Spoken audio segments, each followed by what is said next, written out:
Hi, this is Mrs. Harbor, and we're back. We're going to do a project today that's giving us the opportunity to tell a story using colors and our emotions. This story we're going to draw and tell is about ourselves. We will have an opportunity to explore how to express our feelings using color. Maybe you've had a chance to read the book, My Many Color Days by Dr. Seuss. In that book is a great explanation of different types of colors and how those colors can help you express yourself. Sometimes our emotions get all jumbled up together, and it's helpful to be able to think about our emotions separately, and colors can help us do that. So we'll do a project where we will think about our emotions and how we're feeling. And then we'll have an opportunity to tell the story of those emotions and those feelings to someone in our household or nearby. So let's get started. So for materials for this project, you can use just a regular piece of paper. I have just computer paper here. Maybe you have drawing pad or paper that you like to use. That's great. I also have a secondary piece of paper. It can just be another piece of paper like the drawing paper, or it can be more of a cardstock. This one is cardstock, but either of that would work. You'll need a pencil, some scissors, and some crayons. I have these artist crayons. Of course, regular crayons will work just fine. Oil pastels would work just fine, and markers would work just fine. So we have lots of options here to do our project today. To start our project, I'm going to walk us through making a little paper doll. This is going to be our stencil to help us with our coloring. So you might ask for adult help here, or maybe you feel like you've got this. I'll walk you through it. You're going to fold one of your papers in half. You're going to notice where the fold is. And I actually like to turn that fold to this side, to the right side, because I'm right-handed, so that helps me with drawing that. Now I'm only going to draw half of the body. I'm going to walk you through those lines. You know how we do those directed draws? Sometimes we've done them before in class. I'm just going to walk you through how we're going to draw this.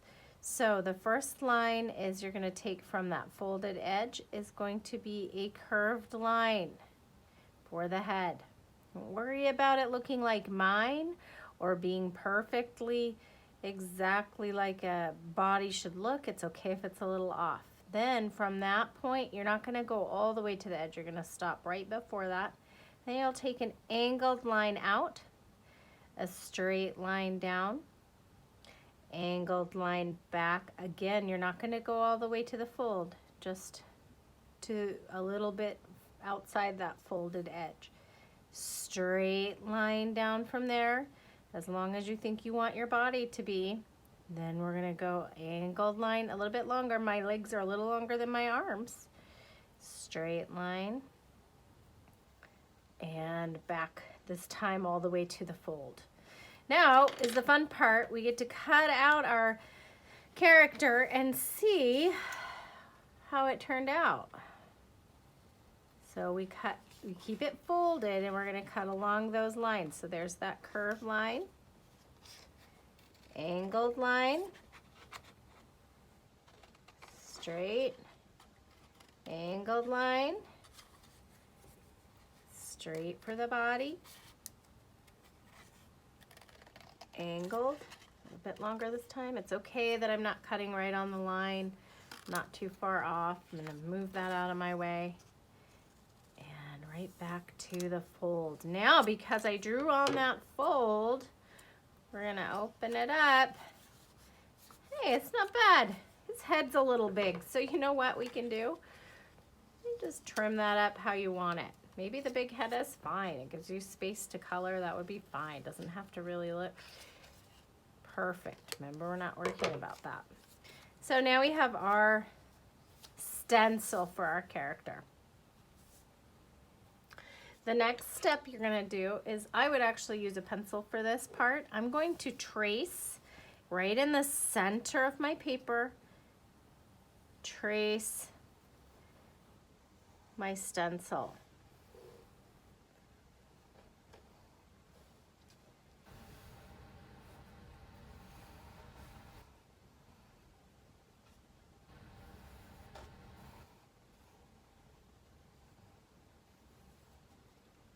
All right, did I get it all the way around? All right, so that is my first starting point for telling my story of emotions. And today I'm actually gonna start with the blue because I am feeling a little blue, and mostly because I'm starting to miss our classroom, and I'm really missing doing art with you. I'm enjoying making these videos and I'm having fun because I still get to create projects for us, but I am starting to miss doing those projects together. So I'm going to fill this in with a blue to tell that part of my story.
The next part of my story I'm going to add is some pink, because pink for me is a happy color.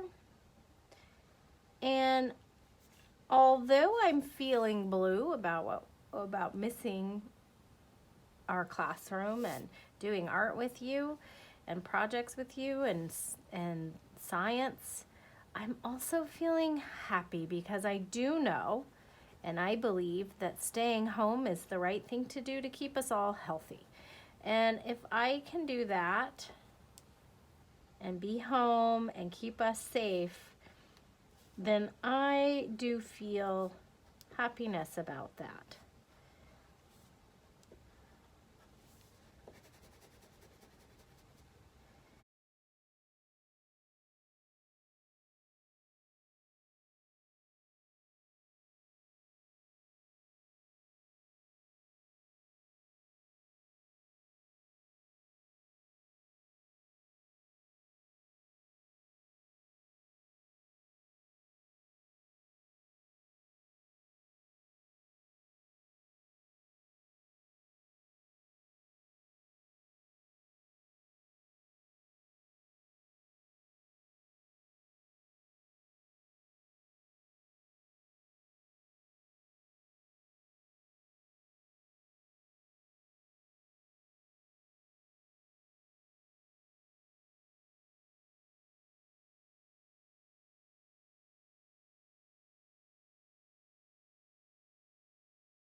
All right, so I finished up my picture, and I'm going to tell you the story of my emotions and what I chose.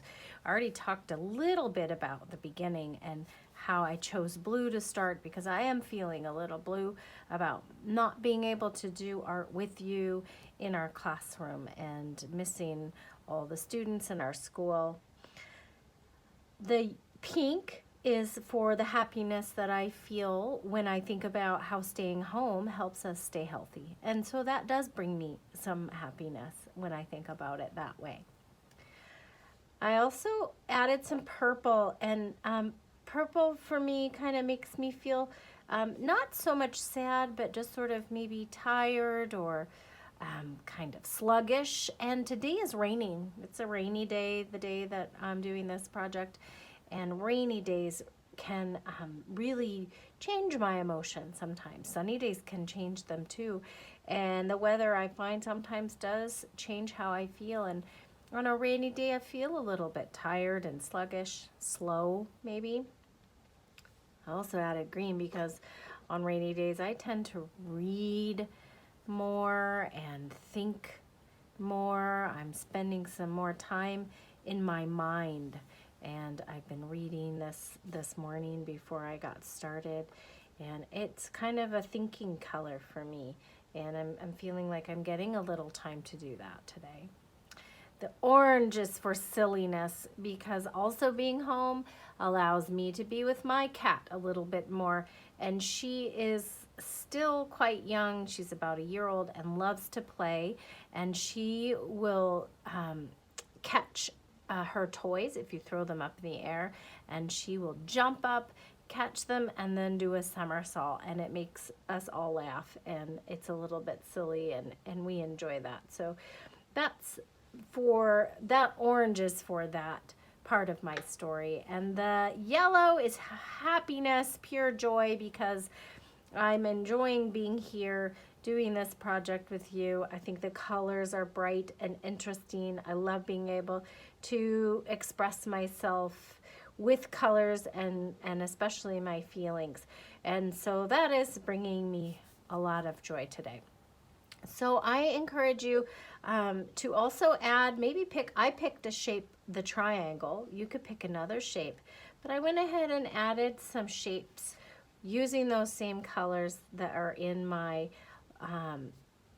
body pattern here, in those shapes, to finish off my composition. Composition is how I put things together on my page, and I thought that added. So I'd love to see what you come up with. Then when you're all finished, you can take your picture to someone in your household, or you can go to our Flipgrid and tell us the story of your emotions and what you were thinking when you were designing your project today. Have fun, and we look forward to seeing your finished art pieces.